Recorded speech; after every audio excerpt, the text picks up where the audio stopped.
राज्यामध्ये जन्मलेली लेक तिचं स्वागत आनंदाने व्हावं म्हणून लेक लाडकी योजना देवाभाऊंनी आणली.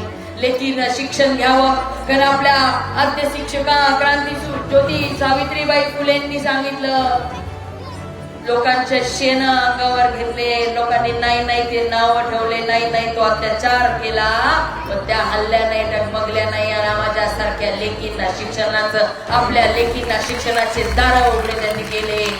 पण तरी देखील आज राज्यामध्ये फक्त 36% लेकी आपल्या उच्च शिक्षण घेऊ शकत होत्या.